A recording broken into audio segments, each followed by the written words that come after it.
One of these days, I'm just gonna upload the entire compilation of shitty intro takes that I have. I swear I've literally only, recorded maybe 4 or 5 of these bad boys and edited maybe 3, and I probably have an entire freaking terabyte. That's another thing. I'm starting to say freaking because I've gotten some people out there who say I say fuck too much. To that, I say freak you.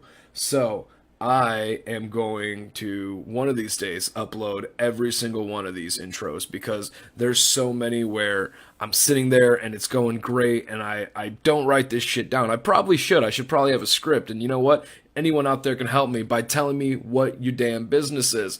I'm walking around blind. I can't read, guys. I can't see the signs outside of your store that tell me all the information. I can only see it with my ears. That's not completely all true, but just follow me here because this is exactly how a lot of those other ones kind of go off the rail wave, and then I just have to completely restart. It's just a motherfucker. Mother freaker. See, I'm trying, guys. I'm trying. I'll be nice if you send me your business shit. If you know what, if you don't, that's fine. I'm going to start making up our own sponsors. This week's sponsor is... Here we go. You ready? Check this. Check out these chops. Check out my sponsorship chops right now. You ready? Hey everybody, do you like sitting in rooms and sometimes it's hot? Boom. Sick of the hotness? Boom. Flip the switch. Boom. You can't see it because it's all audio, but what I'm doing right now is I'm flipping a switch for a ceiling fan. That's right, ladies and gentlemen. If you're not a fan of being warm and toasty in a room, may I introduce ceiling fans. Ceiling fans. Man, that got a little bit Cat Williams there for a second. I'm sorry. Ceiling fans, they keep you cool when you're too hot. Ceiling fans, are you a fan? See, look at that. We're like under 2 minutes and I just kicked it like it's never been kicked before for ceiling fans, ladies and gentlemen. Enjoy my sit down with Mr. Cupcakes. Alright, they both should be live. What's going on, everybody? Mr. Cupcakes, how you doing? I am good. How are you? Doing fantastic, doing fantastic. So, how long have you been a bartender?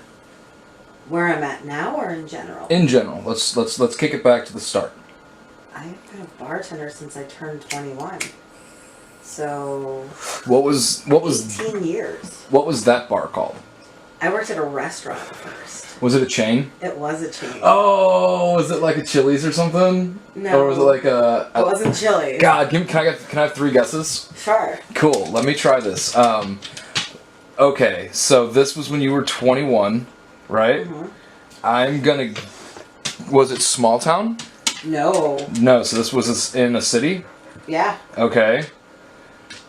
Was it like a Bennigan's? No. Alright, so that's 1. I already said Chili's, so that's Bennigan's 2. is more small town. Okay. I gotta And there is gauge. numerous ones of these in Chicago.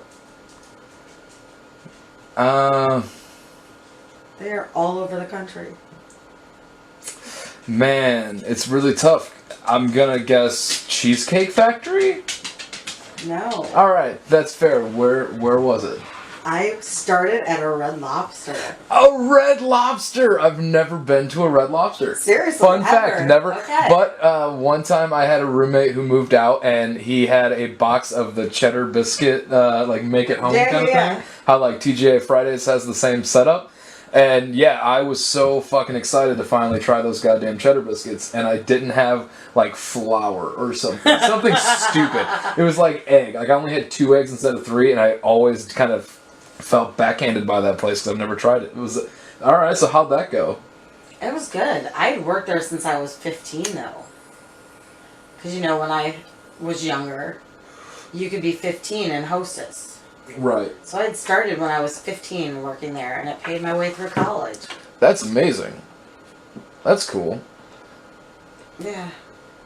So, what was like the most difficult drink you would have to make for something at that level? Like, is that just like whiskey cokes? There? Yeah. No, it was having to use the stupid goddamn slushy machine. What's wrong with the slushy machine? Oh, it always broke. It always broke? It always broke. And if it broke, you had to make everything in a blender. And if you were bartending on a Friday night and had to make like 23 frozen margaritas on top of like 50 strawberry daiquiris, and you had to do each one individually in a blender, which you had one of. That does sound pretty terrible. It was horrible. horrid. Was this in Chicago or was this somewhere else? This was in Gurnee. Ooh, suburb, right? Gurnee? Yeah. That's still Illinois. Mm-hmm. Gurnee, Illinois. Son of a bitch, that's awesome. My first job ever was at a McDonald's. Technically, before that, it was at a country club, but like that was like a parent got me a dishwashing job kind of thing. And so my first job working at a McDonald's, I was somewhat of a bartender as well, because we had like liquor bottles that were like travel size stored in the fridge, like the big freezer in the back. Yeah, and we used to work overnight shifts, so we had like this traveler's case of different quick liquors that we would mix with like orange juice or this and that, and work overnights at McDonald's. So Oh, that's awesome. yeah, wasn't as professional though. Yeah, no, we weren't allowed to drink at work. My first job was actually at Great America, though. Really? What did you do at Great America? I took pictures.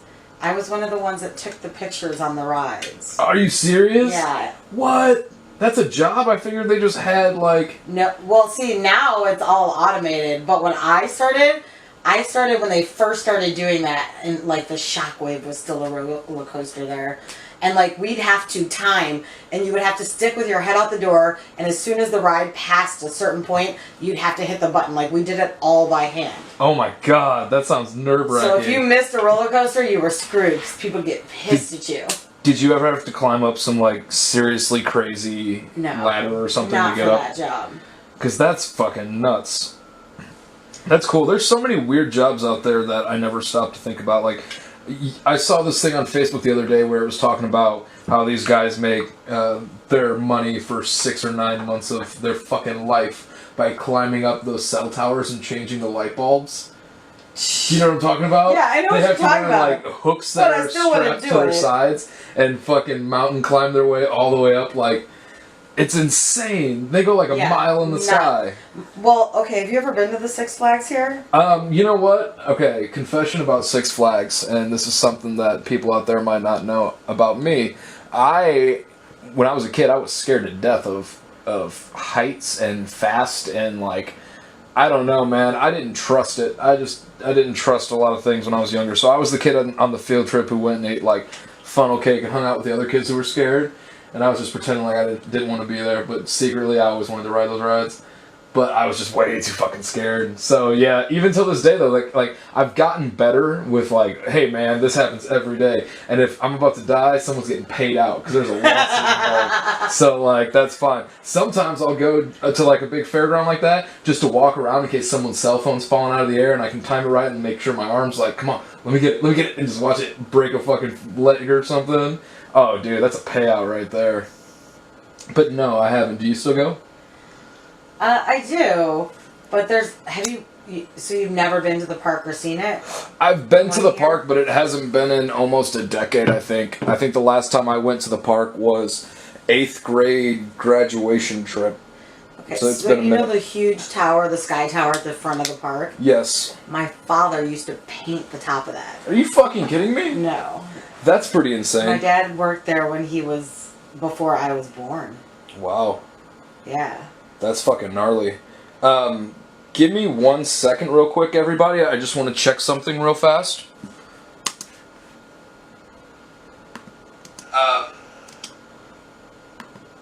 Okay, so you know the huge tower, the sky tower at the front of the park? I just want to hear that. My father used to paint the top of that. Are you fucking kidding me? No.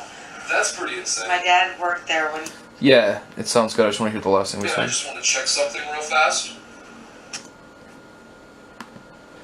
Alright, everybody, we're good. So, Mr. Cupcakes, you were saying that your father used to paint the top of that thing? Yeah, he would paint that and the American Eagle, and that's what he did. That's pretty insane. Yeah, it's kind of nuts. I think I get it from him. What was your dad like? What's your dad like? Is he still with us? Yeah. My What's dad's your dad like? Chicago born and raised. Oh, yeah? We forgot to even say that. Are you from Chicago? I grew up in the suburbs, but spent a lot of time in the city. Like I said, my dad is born and raised in Chicago. My grandfather lived here. My dad's from Chicago. Right on. Okay, that's good to know. But your dad, he was a cool dude up there painting shit. Pretty awesome. Was that something what would he paint onto there? Like, would they bring him a mural or like something? No, it was literally just painting it. Oh, it was just making it a color, like a solid color? Just painting it. Oh, that's cool. I thought it was like he had to do like a Daffy Duck or something at the top of there. No, he would just paint it. It always cracks me up. That was pretty sweet. What about your ma? Your ma still around? Yeah. Both my parents still around, still together, still crazy. That's rare. How long have they been together for? Roughly. Oh, let's see. They gotta be going on close to 45 years, maybe? Close to 45? Mm-hmm. Damn.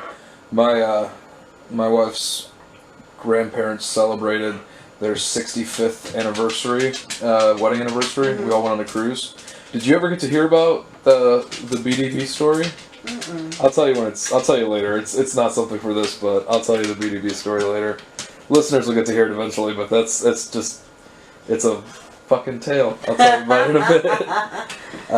But back to bartending. All right, so you worked at the Red Lobster, Mm-hmm. right? And now you work at more of a dive bar situation. Yeah. Was there any crazy stories in between there? Like, did it ever get nuts at the Red Lobster, or was that all seems like it was pretty tame? Yeah, it's chain, you know. Right. There's no one goes into a Red Lobster to drink shots. That's true. You just don't do it. I want that on a t-shirt. I go to Red Lobster for the shots. Like, it's just not something you do. That's fair. So when did you get like your first real bartending job? How long were you at Red Lobster for? I was there till I was like 23, maybe. So I started when I was 15. So in total, I was there about 8 years. It paid for my college. Like, that's why I stayed. The money there was great. Paid for my college. Finished college, moved to Chicago. What'd you go to college for? I have a BA in technical theater. Oh shit! Were you a theater geek in high school, or did you? I was. Now, were you on stage, or were you All doing technical. all technical? Yeah, I went to college for stage management and design. I think that's why we vibe so well. Theater kids kind of always stick together. Yeah. All the theater kids I met have been pretty nice people later in life. But yeah, that's kind of my thing. And I mean, I still do odd theater jobs randomly when people ask me to a lot. And I love it, but bartending pays the bills. And then I went back to school after that because when I moved to Chicago, I got a job as a social worker. Okay. And I was working with mentally handicapped adults. And I got the job where I'm at now. And I was bartending like at night on the weekends and social worker during the day. And then I got offered more shifts at the bar, and I'm like, I make more money bartending. So I was like, okay, so I kept bartending. And then I went back to school and I got my master's degree in education. And I started, I was teaching and bartending at the same time. Oh my god, you were one of those people? That was killing me. That's interesting. But then I slowly started to realize I make way more money bartending just by bartending than I was making bartending and teaching. Like, right. I make more money bartending, and I enjoy the people more, and I don't deal with parents. Or kids, for that matter. Everyone who comes to see you at work's over 21. I had some good kids, though. My 8th period class was pretty fun, but I had some good kids, but I just couldn't see working 60 hours a week to make the same amount of money I could bartending working 30 hours and not having to take home papers and grade them. Do you feel like if you went the teacher route, life would kind of go a different route for you? I think it probably would have to some extent, but I think more so it's a mindset. Like, this is what people don't realize. Bartenders wear way more many hats.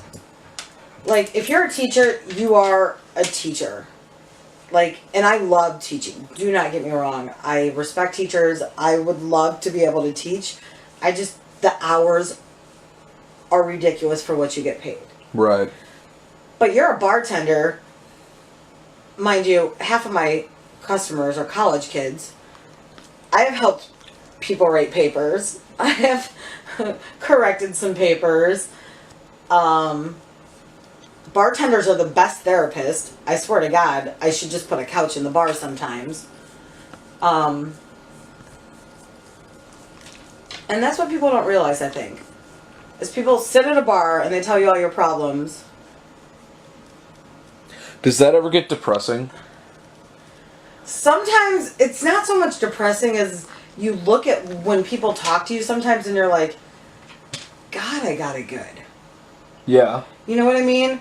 It's sometimes you feel bad for that person, but then you think about it and you're like, dude, my problems are fucking nothing compared to theirs. Oh yeah, there's so many people I've met while in the same room as you, and the thing is where you work now too, there's such a, it's almost like a TV show, and each season is a new cast because you're in a college town. And it's always funny to me because, like, a bunch of the people that we saw a few weeks ago, it's like the college kids are moving back. You know what I'm saying? Like, everything's settling again. And it's either new faces or it's new IDs. That's what I was laughing about last night. Because it's either they were a freshman last year and they were Greg from Minnesota, and now they're Chuck from Glenview or something, you know what I mean? And they're actually 21, and this one's a little bit less flexy. Not saying it in anything towards, the space, but it was just funny as hell because you're introduced to a whole new batch of kids. But there's also those people who like to sit on the bar stool for years, like myself, you know what I mean? And even that, I feel like, changes a lot. Mm-hmm. You've had to have met so many people and heard so many damn stories. Oh. That's kind of what the perk is to working at a neighborhood bar, is you actually get to meet people. When you work at a big bar, or you work downtown, or you work at a club, like, you'll have your regulars, but you don't get to sit and actually learn who that person is. When you work at a neighborhood bar, and it's a Friday at like 6 o'clock, and people are starting to come in and trickle in and get off work, you still have time to actually have a conversation with someone. You don't get that at a big bar or a club. Like, you actually get to know your customers.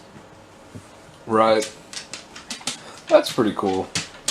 See, that's another thing though, like, I know people who are teachers who are in small towns, for example, and they absolutely fucking love it because, like, my school, for example, was kindergarten through 8th grade, and it was 20 kids from for 9 years, kindergarten to 8th grade. And so a lot of these people who were teachers there, they ended up having a bunch of kids because they were constantly around, like, raising a child for 9 years, in a sense. There were so many people who, when they started, they were like, not having kids, not doing it. And then out of nowhere, it's like, I graduated high school, and my 3 younger siblings have also gone through the same, like, parent, in a sense. And now they have, like, 6 kids. Like, they just caught baby fever like crazy. They were basically raising 30 kids at a time. And they're like, we need to pump out more because it's your natural feeling. It was crazy. No, I get you. So tell me a fun bar story. What you got for me? What you got for the listener? Or do you want to send out a PSA to any people who sit at bars in the city and say, like, hey, here's a few pieces of etiquette from a bartender? Like, whatever you got. There's so many. Obviously. Just start spitballing. Let's see. What's your top 10 rules when you're at a dive bar? Oh, top 10 rules. Don't walk into a dive bar and ask for a frozen drink, because 9 out of 10 times, we don't have a fucking blender. It ain't happening. That's why you go to You go and you get beer, shots, and drinks. Yeah, exactly. Go to 7-Eleven. I'll put vodka in your slushie for you. But I ain't going to make you a slushie. That happened at the wedding. But it's delicious, you know? No, big ones for me are, if you don't know what the fuck you're ordering, don't order it. Like, if you walk into a bar and you order something because you had it somewhere else or you heard about it, but you don't know what it is, don't order it from me. Like, I know my drinks. So I'll get kids that will come in and order something, and this happened not that long ago. They ordered a Cuba Libre, which every bartender knows is a damn rum and coke. But you look at the kid and you're like, you know what? I know what that is, but I want to know that you know what you're ordering. What are you ordering? They're like, well, it was on a menu somewhere I was at. I go, no. I want to know that you know what you're drinking. And they're like, well, it's a Cuba Libre. What's in it? I don't know. It's a rum and Coke, you idiot. If you don't know what you're drinking, don't order it. Is that like just in a different language or something? I didn't know what a Cuba Libre is, but it sounds like a fucking luchador. It's one of those things that like every country, every city has their drinks, has their way of. You can go to 10 cities in the United States, okay? Yeah. And in all 10 cities, you could order a Sex on the Beach. Okay. And maybe 2 of them will taste the same. Because there's 500 recipes for everything out there. Right. And that's where I think people are all like, oh, I want this or I want this. And it's like, you know how you're making it. You know how everyone else you know makes them. I mean, bartenders in Chicago talk. I'd say 70% of the people I'm friends with that I actually go out and hang out with are bartenders. They are service industry. And the stuff that we talk about is just that annoying fact that people will come from different cities because it's Chicago. It's a hub. Right. And they'll come from a different city and they'll order something and they'll ask us how we make it, and we make it the same way they make it, but then these people come in and order it, and they're like, that's not how it's made back home. And it's because it's one that had of those, a little bit of a southern twang to it. but it's like, it's one of those things where everybody can make things differently. Every bartender has their specialty. Things they like to make, things they don't like to make. But every bartender has that idea, I would guess you would say, where we expect you to know what you're ordering. If you work in a restaurant downtown and you have a huge drink menu where you're describing everything, it's probably not something the customers had before. They're going to order it and they're going to like it or they're not going to like it. Right. But when you work in a neighborhood bar and someone comes in and orders a Cuba Libre, which is a rum and Coke, you expect them to know that there is rum in their drink. Not whiskey, not vodka, but rum. And that's my point. Perfect case. I had a couple come in. This happened maybe 4 months ago. Couple come in. The guy orders, the girl went to the bathroom and he orders them 2 old fashions. So I make the old fashions perfectly. Like, they were delicious. Because, you know, bartenders, when you're not sure if you added enough syrup or whatever, you put a straw in, you take a sip. That's what bartenders do. Time out. I'm so glad you said that. I am so fucking glad you said that. Because Jess came up to me and we were at this bar and she's like, did you see what just happened? And I was like, what? She's like, that guy just dipped a fucking straw into your drink and then took a taste of it. And I was like, and she's like, that's so fucking gross. Like, I get it, man, but come on. And I was like, no, that's what they do. You've never seen that? Especially when you're doing something that's got multiple elements. Right. Because you want to make sure it's mixed right. It was just so adorable. And it's not like even a full straw. Like, it's literally just you dip the straw and you hold your finger over it. You take a sip. Not a big fucking deal. Not at all. But, so, it was 2 old fashions. They were perfect. Right. I drop them off. Okay. The guy takes a sip of his. He's like, this is perfect, thank you. The girl comes out from the bathroom. She starts drinking hers, and she calls me over. And she's like, ma'am, this doesn't taste right. And I'm like, well, what's wrong with it? She goes, there's not enough Coke in it. What? And I was like, I just dumbfounded deer in headlights. Didn't know what to say to that. I was like, what do you mean there's not enough Coke in it? She's like, it doesn't taste like there's enough Coke in it. And I'm like, because there is no Coke in it. It's an old fashioned. That's what I was just about to say. And she's just like, no, there's supposed to be Coke in this. And I'm like, I don't know where you drink, but I've never had an old fashioned made with soda. Her fucking husband or boyfriend's just trying to be cool, and he's like, here, babe, I made some old fashions. And she's like, ew, water it down. Basically. She's had it like that. So I gave her Coke on the side, and I'm like, I'll give you some Coke on the side, but I just prefer you not ruin my perfect drink. And I walked away. Well, that's and I another. was like, it was a perfect old fashioned. Right. But you'd be surprised, like, how many stupid things people ask you for or requests you get. Like, I had this girl show me a picture of a drink. She literally took a picture of a drink she had at another bar and asked me if I can make it. Like, there was no picture of the drink menu and, like, what was in it. It was literally a picture of a martini glass with a drink in it. What color was it? It was, like, this bright green, but it was a creamy green. So it looked like there was some kind of, like cream in it almost. But then, like, I'm like, so maybe, I was thinking, I'm like, okay, maybe it's, like, Bailey's and cream de mint with something, or it could have been like some kind of like cream de mint with like rum chata. It could have been white chocolate Godiva. I have no idea what was in this. I know that you know your shit because the first thing in my head, like if I had to do that, was, all right, what I need to do if I'm ever like a real bartender is just have some food dye off to the side, and I would have just poured this bitch some tequila and horchata and fucking dyed that shit as green as I could get it, stirred it, taste it, go ew, and say, that's what you wanted. Like, that's how we make it. That's my take. And she's like, "Can you make me this?" And I'm like, "I could probably get the color right, right?" That's but what I have no idea what it tasted like when you had it. That's so rude. What's like? So we've talked about some of the goofy customers. What were some of the crazier situations? And it doesn't even have to be at the bar you're at now, but when I think of working at a bar, and this is something that me and a patron were talking about the other day, is the only time we ever see fights at bars, at least where we roam, is between like young college athletes. Like or people who are like cracked out of their head. Don't get me wrong. Like somebody might just get sick of it and push them. But the only time I've ever seen like real fisticuffs in Chicago has been young college athletes. That happens a lot.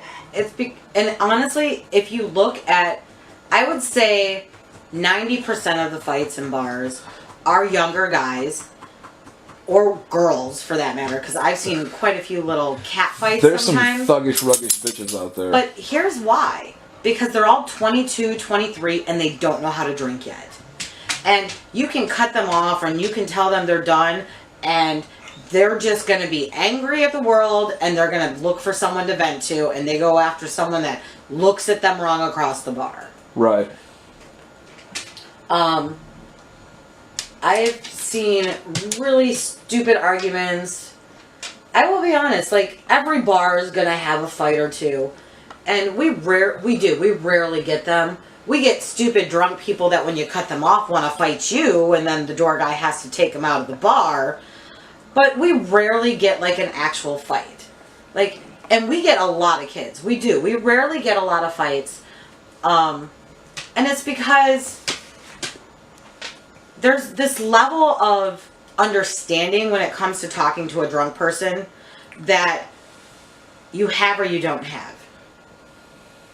And there's a lot of bartenders in Chicago that don't have it. And there's more so, though, that do have it. Because there are a lot of kids that they'll be drunk and you know they're looking for a fight. And you talk them down and they leave the bar peacefully. Then there's just others that you talk them down, and as they're walking out of the bar, someone bumps their shoulder, and they just flip out. But, I mean, fights are not something that happen very often, I think, nowadays. I think fight might not be the right word. I think fights might not be the right word so much as screaming matches. Because so many of these kids, they're just full of shit. Which sounds bad, but that's what it is. They're all talk. They're not going to hit someone. They just want someone to yell at. And it's like, I'm sorry, mommy and daddy took your credit card away, so now you're angry at the world. But it happens. Right.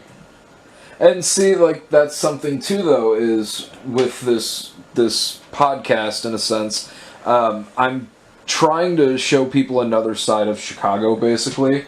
A side that they don't think of. Because, like, I have a lot of friends and family and whatnot who are from more rural areas, and when they hear about Chicago, they think, like, what they see in the news, and, like, it always comes back to gun murder.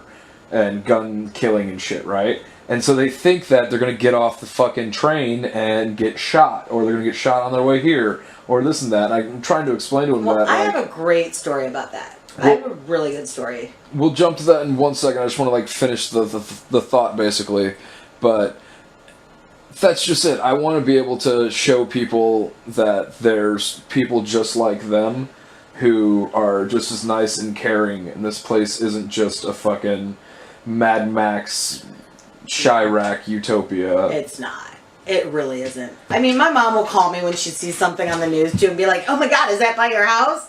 No, Mom, it's not. But you know what? That shit doesn't happen all the time. There are parts of the city that might not be as good as other parts. But that is every major city. That is not Chicago's not as bad as people always want to make it out to be. If you have 3 million people in 20 miles, yeah, there's going to be some bad apples. Exactly. But the thing is just like you said, know which fucking walkway to take. Read into it a little bit. But what I would say is, fucking people, if you're coming into Chicago, and instead of hitting a lot of the big touristy spots, you're actually going to have a lot more fun and save a lot more money by checking out some of the dive bars. Because some of the dive bars in the city are fucking amazing. Even if you're from a town of 30 fucking people, but there's that one bar down the road, you can walk into that version here in Chicago anywhere. There's some bars that are the most calm, caring places, and you will drink like a fucking king because everything's $3 on a special. So just remember that, guys. Don't always go to the tourist spot. But tell me your story now, okay? Here's the other big thing about Chicago, and this is what people don't understand, is a lot of people judge someone by the way they look. Right. And you can't do that in the city. I get people in my bar that are from all different walks of life. It's Chicago. There's gangs. There's biker groups. There's all these different things.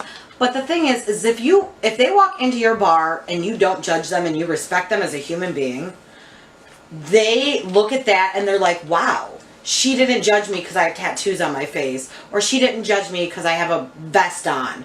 Or she didn't judge me because I look this way or I'm this ethnicity. And so I walk to and from work. Not a big deal. I feel fine doing it. But I was walking home from work one night and I had two guys walking behind me and they were catcalling and everything and I was just like, oh fuck.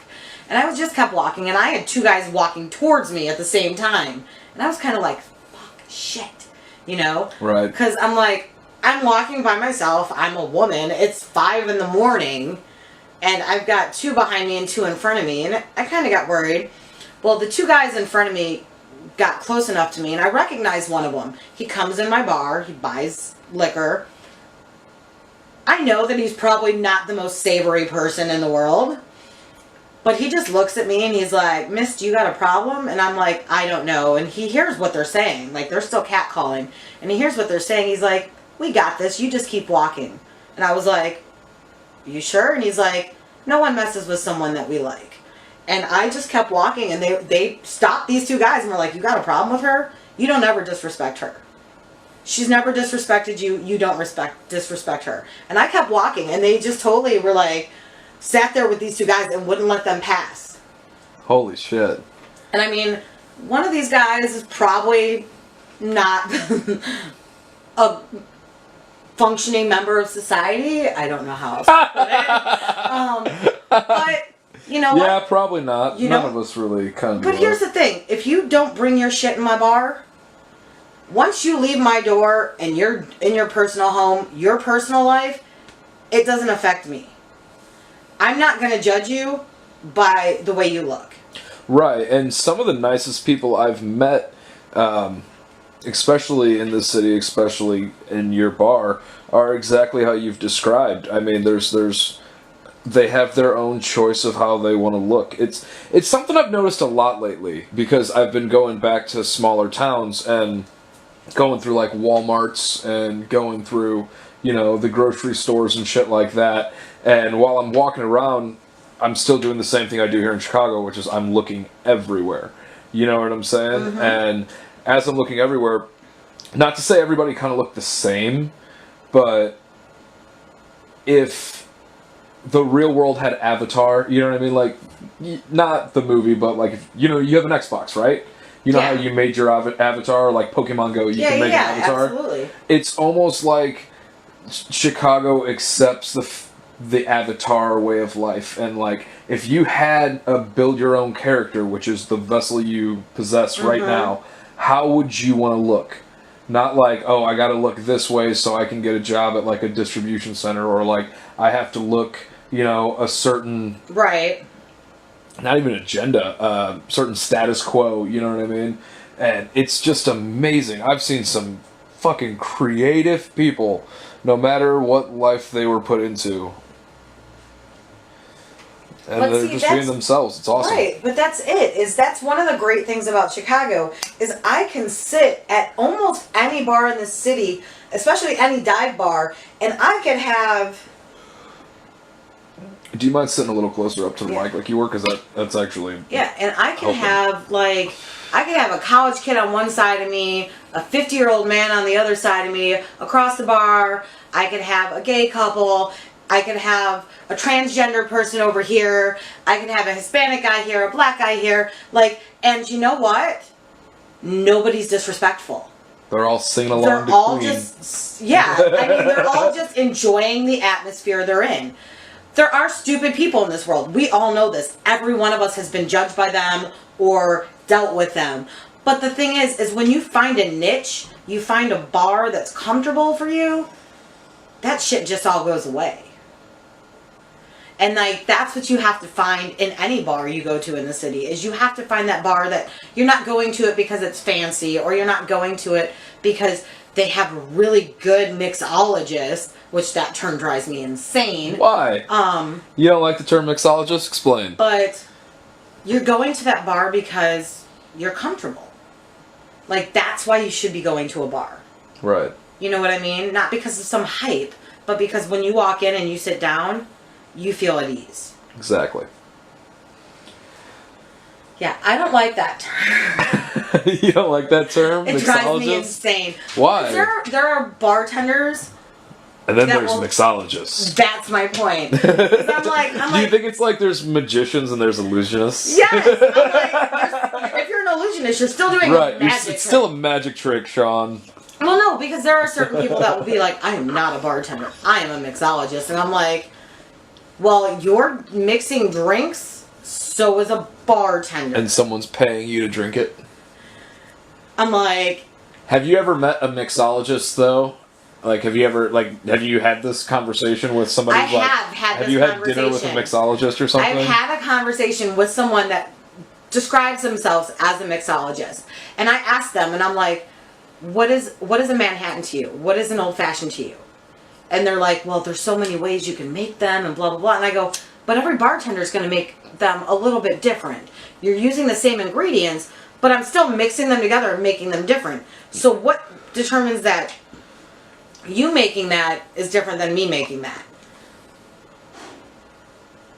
And they're like, well, and I'm like, the first bartenders in the world, I mean, bartending is one of the oldest professions. I'm like, these people that came up with these drinks, they were the mixologists. Okay. How many bars in Chicago have you worked at? Are you only at 2?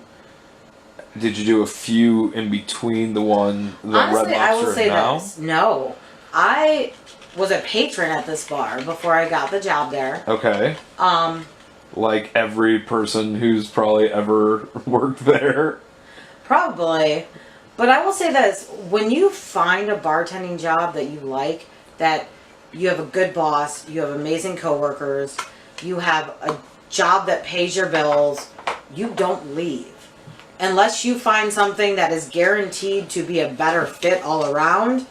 I mean, those are the 3 big things when you look for a job. Right. You want to be able to work for someone you like. You want to have coworkers that understand you, that you understand, and that you can work well with. And it's got to pay your bills. And there are, if you look at like these like big bars and clubs downtown, their turnover is huge. If you look at the dive bars in Chicago, their turnover is so rare. Because when you start working at a bar, like especially a lot of these dive bars that are family owned, you enjoy your job. Because you also get a lot more say in your job. Like, my boss is amazing. He is. One of the best owners I think I could have ever worked for. And one of the things he's always stressed to us is, if someone doesn't treat you right or someone disrespects you, they can leave. I don't need their business. Because we're a family. You don't disrespect family. That's some Fast and Furious shit right there. But it's how it is. And you'll find that at a lot of small dive bars where Absolutely. we don't have those rules where we can't talk back to a customer. Where we can't tell a customer to get the fuck out. Because, you know what? You disrespect me or you disrespect my coworker, get the fuck out. Well, it's also cool, I'm sure, to have this room where on a good night 30 to 40 people are ready to fucking Kill Bill attack one person. Like, one time I was at your bar, and this is when I first started. I've been going to your bar for like 5 years, give or take, right? And it was a busy night, the night where it's usually busy, and this guy had to go. And you went over to the pool table to tell him, like, you need to fucking leave, dude. Get the fuck out. I think the doorman was in the bathroom or outside taking care of his friend or some shit, right? And, like, he was like, alright, whatever. And, like, you went to, like, be like, no, dude, we gotta go. And he thought you were, like, trying to hit him. And he, like, slapped your arm away. And you were like, you motherfucker! Like, you were, like, so at his throat, like, up against the wall. Not hurting him, but, like, scolding him in a teacher way. Like an inner city teacher who's like, yeah, I get fucked with every day. Like, you are not fucking with me. I just said this and you were pulling back your hair like you were getting ready to fight Ronda Rousey style. Like, as I described it, you got into it so heavy. But, no, that was just it. And then I stopped and noticed, I remember yelling, hey, and then, like, before I could even get to where you guys were standing, there was, like, 13 dudes. And you were like, no, everyone, like, stay calm. And everyone's like, I'll fucking kill him. And I was like, oh my god. But what am I going to do, right? I just jumped in the mob. I was basically there with a pitchfork, like, let's kill him. But, like, everyone walked this dude out. There was, like, 13 people as you walked him out waiting for him to do a single move towards you. And they were ready to pounce. It was the most Scar shit I ever seen in real life. There was hyenas around you, like, hungry. But see, that's just it, is you can go to a big bar downtown and you're not going to get that. Right. But when you're in a neighborhood bar and someone disrespects your bartender, every single regular in that bar is going to have that bartender's back. Right. And that's all, like, and I always, I'm really good at talking people down. I've talked some crazy people down. And I will never, ever resort to anything physical. But if you get physical with me, I'm going to have to escort you out of my bar. Anyway, I have to. Because that's just, it's not about my safety at that point, it's about my patron's safety. Right. And I mean, I've had that happen before. And, you know, a big thing in Chicago is male door guys escorting female customers out. Like, you'll see things, I've seen posts where, like, this guy grabbed my boob when he threw me out of the bar and blah. So my door guys are very hesitant about ever putting hands on a woman. Like, right. Nobody wants to ever do that. And I'm like, well, I guess I have to then. Because we had one woman, and this night was crazy. They all are. We have plenty of peaceful nights. But this woman, she wasn't even drunk. She had just walked in the bar, and she was just not mentally all there. Okay. At all. And we had asked her to leave, and she kind of started flipping out, and she took another female patron's purse and threw it on the floor, and everything went everywhere. I'm like, what is wrong with you? I'm like, we are asking you to leave peacefully. Please leave. And she wouldn't. So the male bartender I work with walked around the bar, and he's like, listen, no one wants to have to put hands on you, but we're asking you to leave peacefully. If you don't leave right now, we will have to physically remove you from the bar and call the police. And she's like, go ahead and fucking try to physically remove me and blah, blah, blah, blah, blah. So he literally, and mind you, thank God for cameras in bars, because customers say the dumbest shit, and it's like, dude, we have cameras. And they're like, oh. And right away their story changes because they're like, fuck, that's not what happened. So he literally put his hand, like, on the small of her back and tried to, like, walk her out the door. He wasn't pushing her. He was just, like, slowly. And she turned around and starts kicking him. Like, kicking him. Like, to the point where he's trying to, like, remove her without grabbing her physically. And she's kicking him. She rips his pants, and his leg is now bleeding. She continues to kick him. And I'm just like, I'm done with this. I'm like, she's hurting someone I work with. We're going to just get her out of here, call the cops, do whatever we need to do. She's got to go. So I physically grab her, and I pick her up, and I put her out the door. And this woman starts swinging at customers that are outside smoking. Like, she just... But mind you, we haven't served her a drop of liquor at this point. Yeah. She had just walked in the bar. And we're like, what is... Like, she's obviously not with it. Right. And she starts swinging at all my customers, and, like, I'm like, listen, if you hit one more customer, there will be an issue right now. You do not swing at my customers, you do not hit my customers. And this woman swings, and she hits this little college girl. Now, mind you, this is not like a 25-year-old woman. This is like a 45-year-old woman. Jesus. This is an older woman. And she swings and she hits this college girl. Okay. And I just walk over to her and I go, why don't you pick on someone your own size? And she swung at me. And I just grabbed her arm and I put her in a lock and I put her on the ground and I'm like, you either calm down or the cops are coming.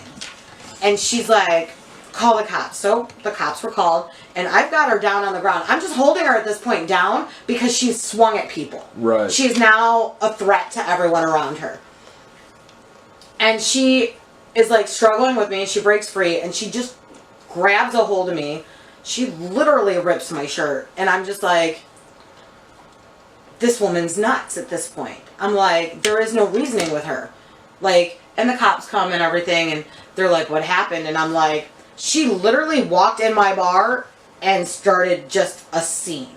But I think that's the problem too with any bar in the city is you don't know what someone's done or had before they walk in your bar.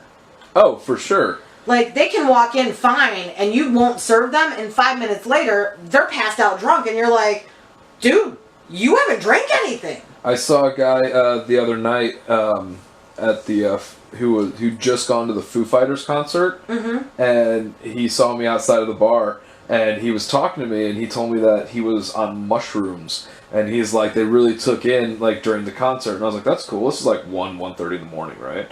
He's like, I got a lift, I just got here, and I was like, cool. He's like, young crowd, and like I told you, the college kids that just came back, and out of nowhere, he just starts fucking, like, fidgeting and shit, and doing some weird, like, physical gestures, and he's trying to tell me that I did a good song, and I was like, thanks, man, and he's like, I can't really talk right now, and he does some weird sign language that I know enough sign language just from, like, I got into it for a little bit, but this guy was just making up shit, like, you could tell he was like a drunk uncle. And he got kicked out of the bar, and when he was outside, he was just doing that weird shit, like, you had to kind of keep an eye on him. It was one of those vibes to where, like, now, after I've been going to dive bars, like I said, about 5-6 years in my area of Chicago. The thing is, there is still that element of, like, keeping your eyes open. And there's that element, though, walking down the street. Right. It doesn't matter where you're at. You're in a city. You have to be aware of your surroundings. But I know you recently just went to Vegas, right? I did. And so here's my thing. A lot of people I know freak out about Chicago, but they have no problem with Vegas. Which is funny. Which is fucking crazy to me. I've never been, but I hear it's nuts. I was in Vegas for 4 days. Okay. I saw more fights when I was in Vegas for 4 days than I have seen in my bar in 10 years. And I'm like, it was crazy there. The shit I saw there, I was like, you'd never get away with that in Chicago. Your ass would be beat. Like, I'm watching some of the shit people are doing to the bartenders or at the bartenders, and I'm like, I don't know a single bartender in Chicago that would deal with that. We'd fucking just... half the guys I know, like the male bartenders, would have reached across the bar and decked this person. Like, they were just, like, so disrespectful. And, like, the shit I saw, and I was like, wow, I have it good in Chicago. Right? Fucking Sin City's living up to the name, huh? It's just funny, like, people, like, have these... They put certain things on a pedestal that don't deserve to be there. Right. And you know what? I'm not saying Chicago deserves to be on a pedestal. But I will say, the dive bar scene in this city is pretty fucking sweet. I will be the first to say, as a bartender, I might not remember your name, but I remember what you drank. Like, that is something a good bartender can pride themselves on. Is, I might take 2 to 3 times having you tell me your name to remember it. But you know what? Every one of those times, I'm going to remember what you drank the last time you came in my bar. Like, I can tell you what 90% of my customers drink. Some of them are college kids that I might only see twice a year, but I can tell you what they drink. Because that's how you remember someone, and that's also how you establish a relationship with your customers. Right. It's the small things. But, like, you know... It feels good when someone comes back 10 years later and is like, oh my God, you remember what I drank? I love you so much. And they're just like, here's my wife and my... You know what I mean? It's just like... That says a lot. Yeah. You don't get that working at Target. No. Well, you But don't that's get that also working cool. at, like, a lot of chains. That's also cool, though, because, like, that still goes back to the 2 professions that you gravitated towards at first. Because that's something you also get with teaching, is having, like, you know, you might one day get, at least in, like, a smaller town, you're going to raise their family. You know what I mean? It's funny that you say that, because I had a kid come in the other day who had 21st birthday, and I looked at him and I'm like, I know you. And he just looks at me and he knew exactly who I was. He's like, I was in your 7th period English class. And I was like, so oh my freaking God. Oh my God, wait, time out. This actually happened? Yeah. No shit. I taught him, and he came in for his 21st birthday with some of his friends. And he was like, I got into Loyola because of you. Oh my God. And I was like, yeah, you did. That's so And it was awesome. fucking I was cool. like so excited for him. And he was a shithead in high school. Like, he was an asshole. But he actually made it into college, and he got into college. He's doing well. You know, he came in for his 21st. He was super respectful. You know, he's That's cool. It was really, really cool. It's pretty interesting because now in the time of social media, I have a lot of my old teachers on Facebook, and I didn't re-add them until I was like 25 to, 24, 25. Mm-hmm. And once I did, it's kind of cool to see like what they've been up to, because like I often forget that like I said, these people help raise you basically, Mm-hmm. and like what have they been up to? We go off and live our life, and then when we come back in town, or like when we're at our parents' house and we see them at the corner shop or the gas station, we can be like, oh hey, here's a quick summary of like what I've been up to. But I know you've still just been, teaching and like harvesting mines and shit. You know what I mean? No, like I still keep in contact with a couple of my college professors, but I still have one teacher from high school that was the world to me. Like, she changed my life, and I still keep in contact with her. Like, I went to one of my really good friends' weddings 2 years ago, and she was there because and that says something. Like, we've all kept in contact with this one teacher because she influenced our life so much. That's awesome. I had a teacher like that too. He was pretty cool. After like my first real breakup, I happened to be driving around, and it was like something out of an 80s movie, I swear. I was listening to music too loud and fucking vroom vrooming and shit, Guys, real quick, I know we still have audio going through the camera. We tried to adjust a microphone for sound, and I think the back came unplugged, which took us out of GarageBand for a moment. So we're going to hop back in, and I'm going to pray to God that that didn't just not record.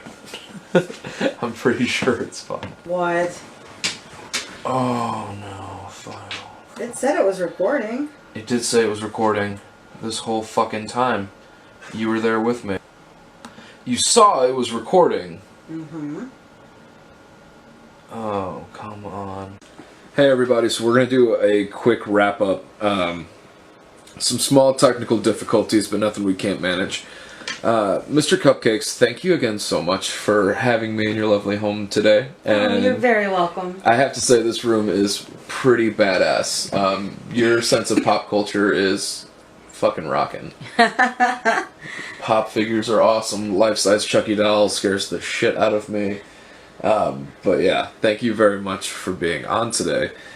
Sorry guys if the conversation just kind of abruptly ended. But like I said, cameras and cards and stuff and batteries dying quick. So we have to wrap this up pretty fast. I'm going to kick it to Mr. Cupcakes real quick. Is there any final words? Anything cool you got? Final words. Find a good dive bar you like. Stick with it. Tip your bartender. Respect the people around you. And you know what? You'll get along pretty well in the city. I like that. I like that a lot. Well, guys, I think the important thing here is if you're coming to Chicago, like we said, you can hop on Yelp and find something 5-star right next to your hotel, or you can have a little adventure, hop on a train, go 10 or 15 minutes out of your way, and find a really kick-ass spot. Take a bunch of pictures and tell your friends about it, and hopefully we can keep the dive bar community going strong, because you know what? I personally think it's going stronger than ever. Oh, it absolutely is. And I think pop culture has a little bit to do with that too, though. Oh, absolutely. We just watched Ready Player One the other day. Isn't And that amazing? it was amazing. And read the book. The book is so good. I hear the book focuses more on the 80s than the movie did because of licensing. So much more. That's what I've been told. My sources got. I think I've read the book 3 times. I'll have to check it out. I'll let you borrow it. Ah, perfect. All right, everybody. Till next time, we'll catch up with you. Peace out. Later. I think that went really well. Hey, Sammy. Hey everyone, hope you enjoyed the episode. I hope you had a blast. I hope you enjoyed the end there where I left in what happened with our audio. So we were running a camera, which is the audio you hear from, and we were running our condenser mic off GarageBand, and something happened with GarageBand, and it basically wiped the entire recording for some reason. We still don't know why. But thankfully we had it all on the backup camera, so we were able to salvage a good hour's worth of conversation. But I just thought it'd be fun to leave that in at the end there, a little bit of me just freaking out, worrying that everything we just worked for was destroyed. Turns out it wasn't. Turns out it was fine. Thank you. Thank you all for listening. Thank you for sharing. Thank you for the love and the hospitality you're showing us on this little corner of the internet we're trying to pitch 10 in. Next week's episode should be out on Monday. It should be a good time. That's actually our birthday. Monday the 27th is our birthday. So that's going to be a lot of fun. And I can't wait. Alright, you guys have a great week. And weekend. Yeah, and I'll see you at the start of the week. Love you guys.